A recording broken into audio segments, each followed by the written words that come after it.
Happy Friday, everyone! I am back in my Dunbrock Defense toy box, along with Sorcerer's Apprentice Mickey, and that means that, once again, it's time for our next episode of Toy Box Tutorials. We're learning about the economy system in Disney Infinity 3.0, and once again, here is my overview diagram of this. So far, we've looked at the Money Manager, which keeps track of the money that players have in their purse, the storefront, which lets you set up shops where players can spend the money they've earned, the inventory manager, which keeps track of the toys that the players have purchased, and the editor manager, which, in conjunction with the Toy Box Game Maker, controls when and how players can add the toys in their inventory to the toy box. We're going to turn our attention now to how players earn the money in their purse, which is pictured by the arrow on the left of the diagram. There are two toys that enable the players to earn money. We'll look at one today and the other next week. And to help demonstrate how you use this new toy, we're going to continue working on my tower defense game today. So far, we have a working economy system, and we've set up a mission giver out over this way, and that starts the game. So after the player speaks to the mission giver, we open the editor and allow the players to place their first defense tower. And that's as far as we've gotten. The next thing we want to do is this. When the player closes the editor, we want to kick off the first wave of enemies. The player will then battle those enemies, and I want the enemies to drop money that the player can collect. Eventually, once the first wave is finished, the player will use that money to purchase new defensive toys. And the toy that's going to help us with this stage of the game is the Loot Drop Manager, and that's our topic for today's lesson. And once again, you'll find this toy in the Creativitoys drawer, assuming you've unlocked it by purchasing it from the toy store. And I'm going to place this out over here. The Loot Drop Manager lets you choose what enemies will drop when they are defeated. By default, enemies drop sparks, but they don't have to do that. You can make them drop other things. And by the way, I should point out that this toy, the Loot Drop Manager, can be used without having an economy system. You only need the economy system if you want enemies to drop money. If they're never going to drop any money, you can use this toy all by itself.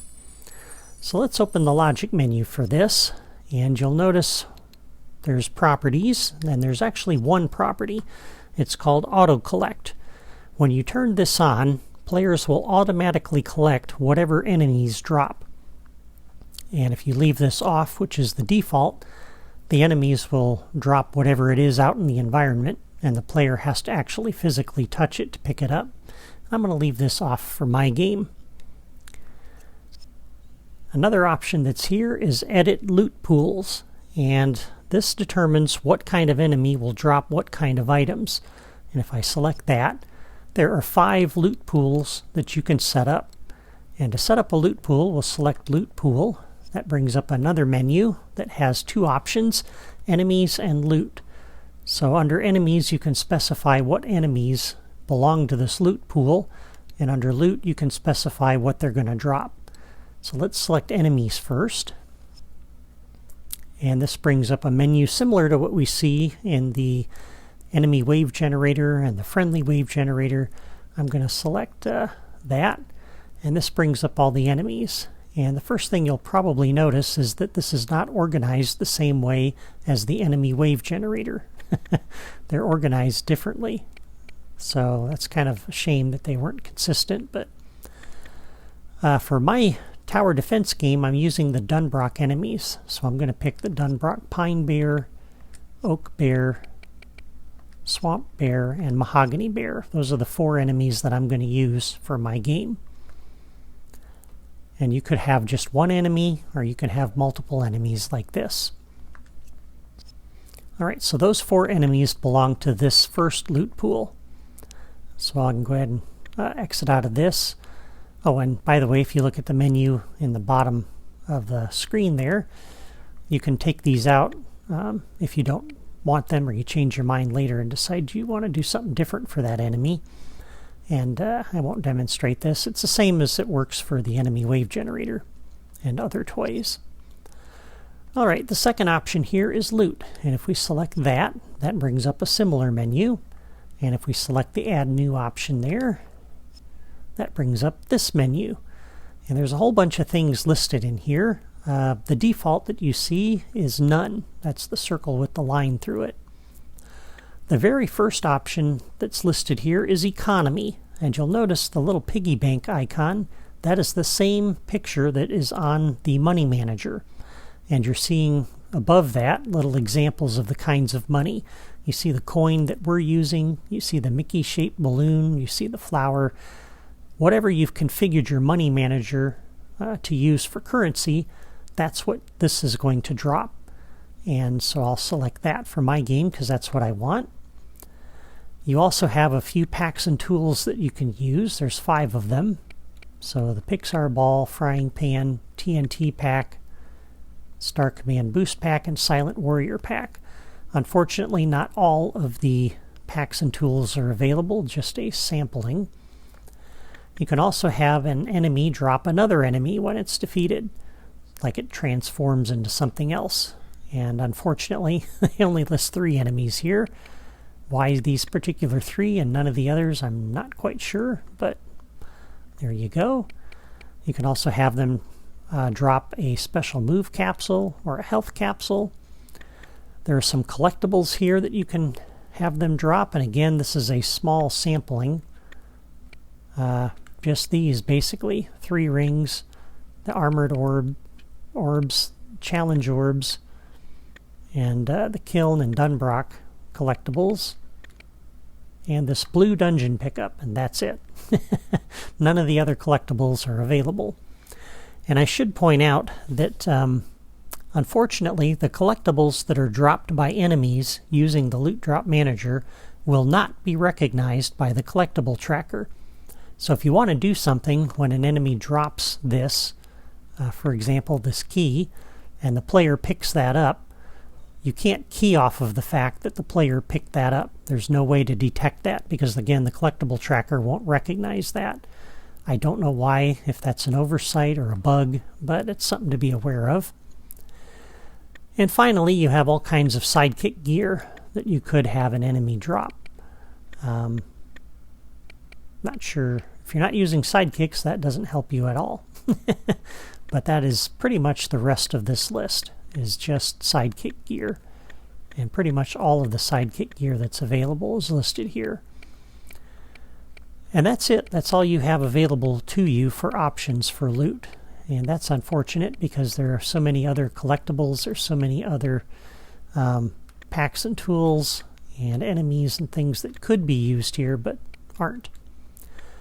But for purposes of this, let me drop Pixar Ball in here too. So you can select multiple items to put into the list for your loot pool. Now, enemies will only drop one item. So they're only going to drop this or this, not both. So beware of that when you specify multiple things in the loot pool. And by default, if you look at the menu in the bottom of the screen there, if I press A on my Wii U, that brings up a little menu for setting the weight. And that brings up this slider. And by default, the weight on both of these items is set to 100. This isn't really a percentage. This is kind of a probability, if you want to think of it that way. Because both of these are set to 100, what this means is you have a 50-50 shot of it dropping a Pixar Ball or economy. If I were to come to the Pixar Ball and drop this down to 50, what that would mean is that you have twice as much chance of it dropping economy as a Pixar Ball. So that's really what the weight means. You change the weight and drop it down if you want the enemy to drop more of one thing than the other. And I only want enemies in my toy box to drop the economy, so I'm going to delete this from my list. Alright, so now we have a loot pool set up with 4 enemies and loot, which will be the economy, the money that we're using for our system. All right. Now you might think, what would happen if I place the same enemies in other loot pools? Because the idea here is you'd have separate enemies in each loot pool, and different enemies would drop different things. What happens if you put the same enemy in multiple loot pools? Well, I experimented with that, and basically it just uses the first one. So if I have the same enemy in this list and this list, it's going to use this list. And that's all there is to that. So you can't put the same enemy in multiple loot pools and try to get it to drop more than one item. That doesn't work. Believe me, I tried. I thought that would be cool, but it doesn't work that way. All right, so logic connections. Now, by default, just like other toys that we've looked at with the economy system, this toy is deactivated by default. It's off by default. So it's not enough to place the loot drop manager in your toy box and set the properties and the loot pools. It won't do anything until you activate it, and the only way to activate it is with a logic connection, because again, under the properties, there's no option in here to turn it on. So there are two behaviors for this toy, activate and deactivate. We've seen that before. That turns it on and off. And there are two trigger signals this toy will broadcast. Activated when you turn it on, and deactivated when you turn it off. Okay? And that's really all there is to the loot drop manager. So in my toy box, I'm going to use my level starter to turn it on. So we'll do a new logic connection on Catalyze. Come over to my loot drop manager and activate it. We'll come over to our off button, which turns off my economy system. Do a new logic connection when pressed, and use that to deactivate it. And again, let me open this up just to reiterate. Oops. If I come under the loot pools, we come in here to loot. If I'm going to use anything in this list other than this, and I never use economy, as I stated at the start of the toy box, you can use this toy by itself. The loot drop manager can be used by itself if you're never dropping anything, or if you're only dropping things other than money. If you never drop money, then you don't need the money manager, the storefront, this. If all you want to do is have enemies drop collectibles or health capsules or whatever, then you can use this toy all by itself. You still have to turn it on and off in order to use it. I'm just making that clear. Alright, so let's try this out. And in order to try it out, we're going to need a couple of enemies. And if I drop a couple enemies in here, first thing they're going to do is go over the bridge and attack these canisters. And I don't want that. So I'm going to go to the platforming toys, and we're just going to drop a scalable barrier block across here and prevent the enemies from getting to those canisters. So I just want to have them over here just so I can demo how this works. So just for temporary, we'll drop that there. Alright, and then we'll go up to the enemies drawer. And I'm going to go to the left. I think that might be the quickest way to get there. Or not. Here we go. And we'll drop a pine bear.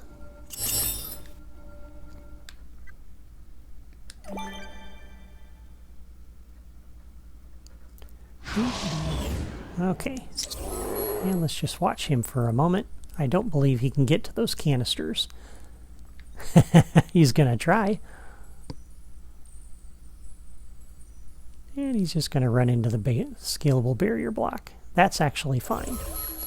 Alright, so let's come over here and we'll turn on our economy system, which will turn on the loot drop manager. Alright, so the economy system's active. You can see the coins in the upper left. Mickey has the blue team color around him. And we'll come over here and get rid of the bear. You'll see he dropped a coin.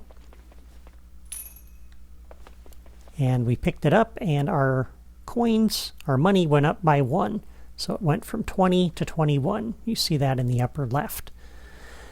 So enemies only drop one coin. There is no way to make enemies drop multiple coins or coins that are worth more money. So I can't have him drop a coin that's worth 10 in my economy. And that means that our first wave is going to need at least 20 enemies in order to purchase anything in the shop and be able to place it in the environment. Because remember, it costs 10 to buy the cheapest toy in our store and another 10 to place one in the toy box. So the first wave that Mickey's going to face in this toy box needs at least 20 enemies. And that's assuming the player is able to collect all 20 of the coins that are dropped. So be aware of that. That's one of the limitations of this. You want to make sure you have enough enemies to get enough money to buy things. If enemies dropping coins is their only source of money that you have, which right now it is. So I'm going to go ahead and turn off the economy system, and let's go ahead and reset it. That'll put the money in our purse back to 20. Alright, so now that we know how the Loot Drop Manager works, let's implement the logic for the first wave of enemies and incorporate this new toy into our game. And to help us out, I've already placed a few toys ahead of time. Let's go ahead and delete this scalable barrier block. We don't need that now. Alright, so I've placed a replayer over here, and that is going to be for this little arrow. And you find this in the decorations drawer. It's the ground yellow arrow. And the idea is when the player speaks to the mission giver and we open up the editor for them to place their first defense tower, I want to let them know where the enemies are coming from for each wave. And for our first wave, they're only coming from over here. So I'm going to use a replayer to put this down so players can see where the enemies are coming from. And then I've placed a locator, and notice where the little blue dot is facing. Again, this is in the Creativitoys drawer. All the rest of these are from the Creativitoys drawer. We have an enemy wave generator, a time delayer, a logic gate, and a counter. Alright, and I'm going to pick up my logic gate here and put this down just to get to that part of the Creativitoys drawer. We're going to place a few more logic gates over here. And let me explain that in a minute here, but I want to put them down first. Make sure I have all the toys that we need. So I'm going to place these out here off the end of the terrain. And we're also going to need a second text displayer. And we'll drop this right over here off the end of the terrain. Alright, so when the player talks to the mission giver, that displays text from this text displayer. And when that text is closed, we hooked this up last time, this invokes the editor manager to open the editor. And so because this toy does that, I can't really reuse this because I have other times when I want to display text, but when that text goes away, I don't want to display the editor manager. So that's why we have a second text displayer out here. Alright, so we're going to configure this the same way as we did the other one. We're going to use this for standalone text that doesn't do anything except display text. So I'll set the text duration to 4, text style to banner. Alright, so when this text closes, nothing will happen. This is just going to display text and nothing else. Okay, now the reason for these logic gates is because when the editor closes, this toy is going to broadcast the signal that the editor has been closed. And what I want to do is kick off the first wave. But I'm going to reuse this toy every time between the waves. When the first wave finishes, we're going to display the editor and let the player place more defensive toys. They're going to play through the second wave. When the second wave finishes, we're going to use this toy again to display the editor. And when they finish placing their defenses, then we start the third wave. So this toy, if we open the logic menu, do a new logic connection, when player 1 editor is closed, we want to kick off the next wave. But we don't necessarily know which wave is the next wave. And so that's what we're using these 3 logic gates for. those 3 logic gates are going to tell us which wave is the next wave. And so what we're going to do is when Player 1 editor is closed, we're going to attempt to input into each of these logic gates. So this will be the logic gate for wave 1. This will be the logic gate for wave 2. This will be the logic gate for wave 3. And again, because this toy doesn't know which wave is the active wave, it's just going to attempt to start all of these waves. So we're going to try to input into all 3 of those logic gates.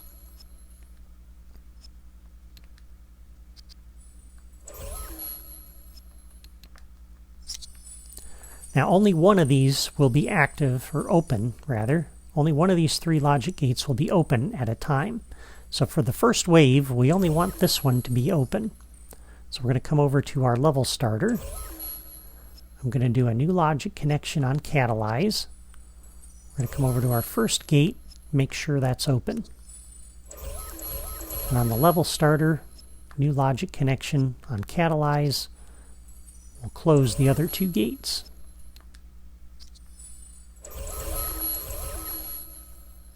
New logic connection on Catalyze. Close the gate for wave number 3. So when the editor closes, this will attempt to input into all 3 gates. The signal will only get through this gate because only this one's open. We're going to use this gate to kick off wave number 1. So hopefully that makes sense to you. Alright, so we're going to connect this one up then in a moment. Now when the enemies come into the toy box, the first thing they're going to do is try to attack these canisters. So let's make sure these are configured properly. So in the properties for this, I'm going to set the auto reset delay. I'll leave that at 0. We'll leave this at 1000 for right now. We'll leave it set at the blue team because that's the team Mickey is on. And we're going to put the enemies on a different team to make sure they come and attack these. And I've got this one set to Eternal Flame, and that's fine. This one should be set up the same way, but let's change the treasure and make this a little bit more interesting. And we'll set this to be Warlock's Eye. Yeah, I already had it set that way. Okay. I must have set this earlier and didn't remember doing that. Alright, so those are set properly. Now for our wave, we're going to do a new locator connection. All the enemies for this wave are going to start at this locator.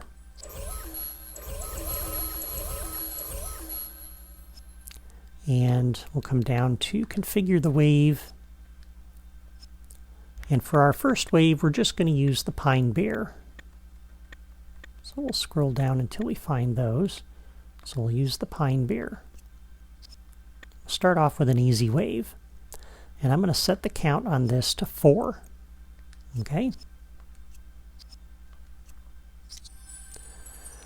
And because we're going to need at least 20 enemies for our wave, our first wave, to make sure we can earn enough money to purchase some extra defenses before wave 2 starts, we're going to use this counter over here to keep track of that. So this is going to count off the number of times the enemy wave generator generates a wave.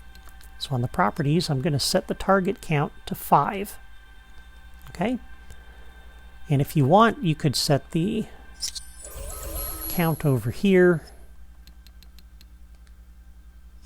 to 5 and set the target count over here to 4, but this is the way I chose to do it. So target count is 5.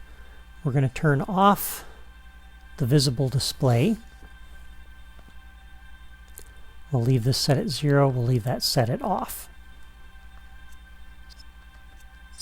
And we're going to use these 2 toys to kind of set up a loop. And so we're just going to keep generating enemies until this reaches its target count. So on the time delayer here, we'll come into the properties. And we're going to leave this set at 1 second. That's fine. Oh, and on the properties for the enemy wave generator, we'll take the generation delay to 0, and we're going to set the team. We'll put the enemies on the green team. Okay. Alright, so we'll come back to that replayer in a bit, but let's go ahead and configure this first wave and set it up. So, when the editor manager tries to input into this logic gate, this is going to kick off the first wave. So on this logic gate, we're going to do a new logic connection. On output, we're going to come over to our enemy wave generator over here and generate the wave. And we want to let the player know as well that the wave is starting. And so on our first logic gate here, new logic connection on output, we'll come over to our new text displayer, and under defense, we'll have it say wave 1. That lets the player know the wave is starting. Okay.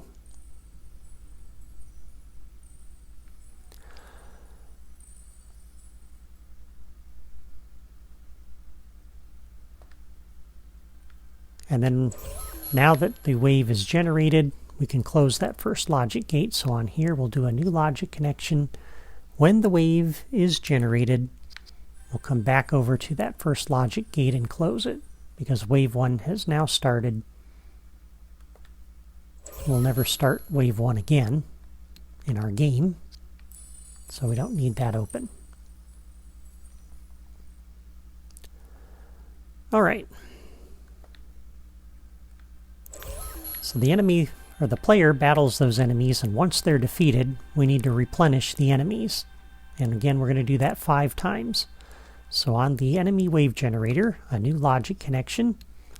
When the wave is defeated, we're going to come over to our time delayer and start the delay. That'll go off 1 second later. So on time delayer, new logic connection, when the delay is completed, we will attempt to input into this gate, and on output from this gate, we're going to come back over to the enemy wave generator and generate the wave. And so this is going to keep continuing. We defeat the enemies, kicks off the time delayer, generates the next set of enemies, and it's going to keep doing that until we close this logic gate. Okay, so the player is going to battle enemy after enemy after enemy until this counter gets to 5. So on the enemy wave generator, new logic connection. When the wave is defeated, we'll come over to our counter and increment the counter by 1. So after this loops around 5 times, then this counter will reach its target count and we want to stop. Okay? So on the counter, we'll do a new logic connection. When the target is reached, we want to close this logic gate. And this is going to be the end of the wave. And this counter is going to do some other things next week for the next stage of the game. But that's it basically for the enemy wave. We're just going to keep generating enemies until we've had 20 enemies, and then this will stop it. Okay? Alright. And that's pretty much it for Wave 1. It's not too difficult. Before we go and test this, though, I want to put our little arrow in here and hook that into it. So let's come over to our replayer, go into the properties, and we're going to take the playback interval to 0. And then I'm going to come out of the editor. We'll step on the replayer to get our little menu in the lower right corner. On my Wii U, I press B to start recording. Then I have to step off. And we come over to the decorations. Good, we're still on that. So we're going to place our arrow right here underneath the locator. And then I'll exit out. We'll step on the replayer, I press B again to stop recording and A to clear. Alright, so now the replayer is set up. We can take this out because I don't have to get back to that part of the drawer. Okay, so we want to display this when the player is going to be putting their first toy in the toy box. And the place where we're going to do that is on the text displayer. So this text displayer for the mission giver, when the text is dismissed, we open the editor. The other thing we want to do on this is a new logic connection. When any text is dismissed, not just open the editor, but do a playback on our replayer. That will put the arrow over here and show the player where the enemies are coming from, so they know where to place their defenses. And then once the player is done placing their defenses, we want to clear that replayer because we don't need that anymore. And we are going to do that again off of our logic gate over here for wave 1. So once the editor is closed, it tries to input into this gate. On the gate, new logic connection. On output, we'll come over to our replayer and clear it. Alright, so let's pick this up and get it out of the way. We'll place that over here.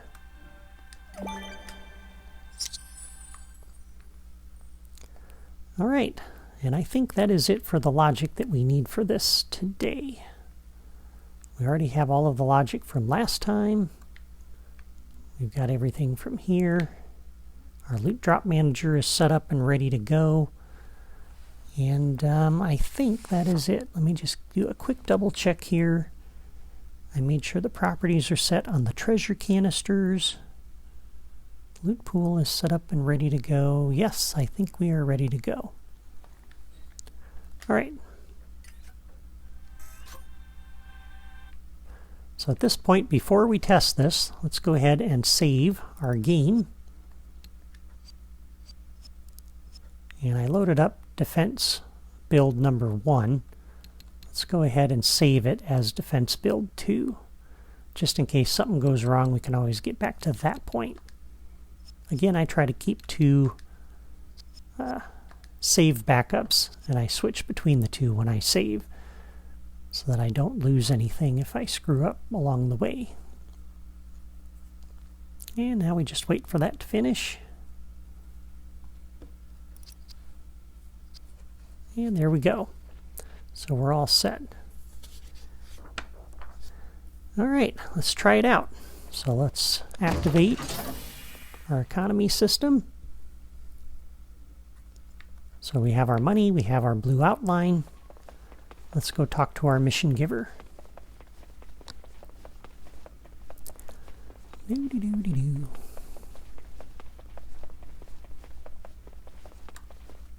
She says, prepare your defenses. Alrighty. And the enemies are already coming. So I have a problem there. Let's go ahead and place our turret. And it's shooting over there. That's not good. Alright.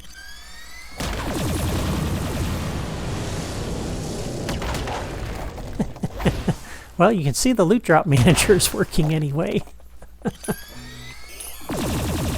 just wants to shoot the queen. I think I forgot to put her on a team.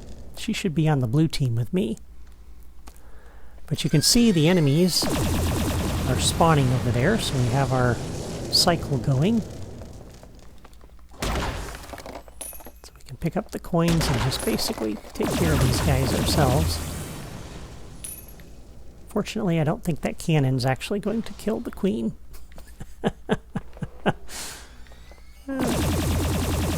So, here they come.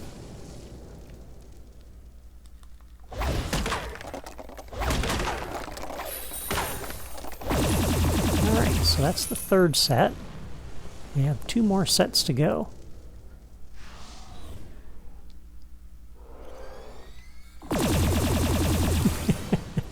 Sorry, Queen.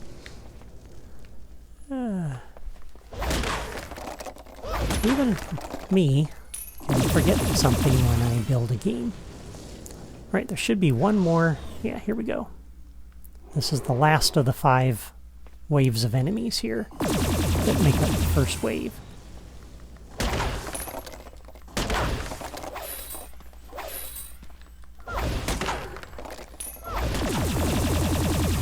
Alright, that should be the last one. And no more enemies are coming, so there we go. That logic worked good. But this is why we save our game, so that we can come back into a fresh toy box if we need to. Let me go ahead and turn this off. Yeah, even things can go awry for me.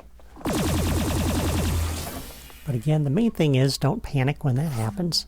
It's alright. Let's get rid of this.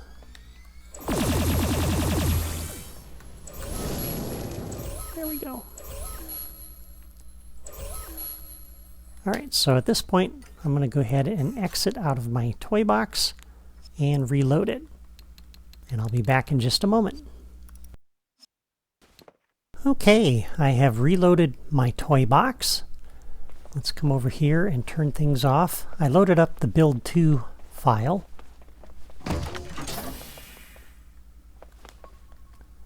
And this is why we keep backups. Because you never know what might happen. Okay, so good idea we saved. Alright, so first thing we're going to do, remember there were 2 problems. We had the turret attacking her, we had the enemies showing up early. So to fix the first problem, we'll come into the friendly wave generator, go down to the properties. We need to go to the team and set that to the blue team. That puts her on the same team as Mickey and the turret. But you'll notice she's not automatically on the blue team because she's already been generated. So we need to remove her and regenerate her in order for her to be put on the blue team. So let's come over to our off button over here. We'll do a new logic connection when pressed. We'll come over to our friendly wave generator and defeat the wave, and that will take her out of the toy box when we push that button again in a moment. And the level starter is already set up to generate her. So when we push the other button to turn the economy system on, that'll regenerate the queen. She should be on the blue team. And while we're at it, let's just make sure we set this up as a true reset. So on the level starter, we're going to do a new logic connection on catalyze. So if we want to test this multiple times without closing the toy box each time and reloading it, I want to make sure the radar marker is on at the start. Also want to make sure that dynamic trigger is on. So a new logic connection on catalyze. We'll come over to that dynamic trigger and turn that on too.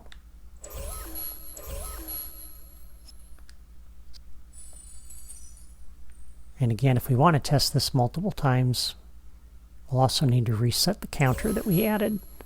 So a new logic connection on catalyze. Come out here to our counter and make sure that's reset.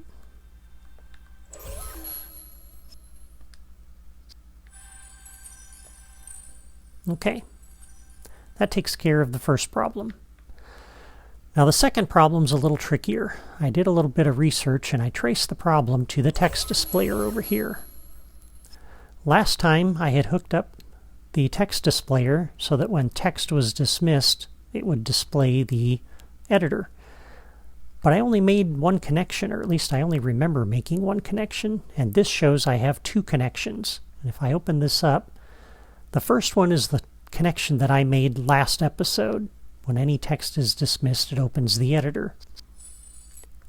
But there's a second connection here that when any text is displayed, it closes the editor for all players.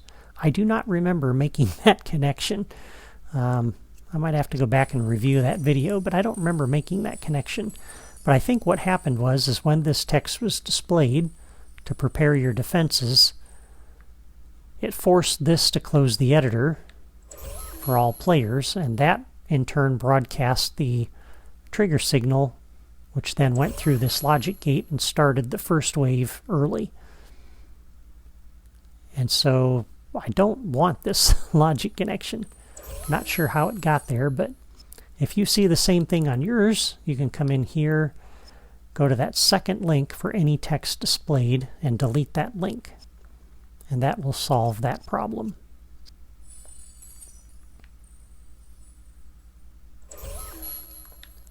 So again, no need to panic when things go awry. This is why we have backups. This is why we can reload it and test things out and try to troubleshoot it. Okay, so we're going to press this button, which will take our mission giver out, and you'll notice the radar marker disappeared as well because the townsperson has been removed. So that's good.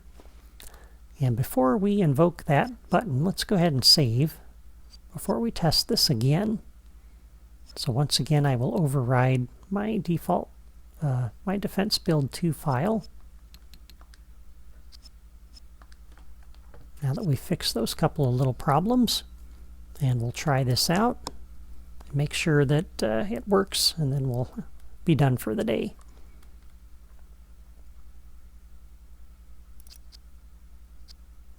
Okay, so let's turn the economy system back on. So Mickey's got the blue outline in the upper left. There's our money. Our radar marker is back. And it looks like our mission giver has the blue outline, so she is now on the blue team, which is perfect. If we come and talk to her, she says, prepare your defenses. That automatically opens our editor. I do not see any enemies showing up over there, so that's a good sign. And by the way, our yellow arrow is there, showing that's where the enemies are going to come from, so that's working good. If we place our first turret, it's leaving our queen alone. So that's perfect. And now if we come out of the editor, wave 1. And here come the enemies. So that is perfect. Everything is working fine now.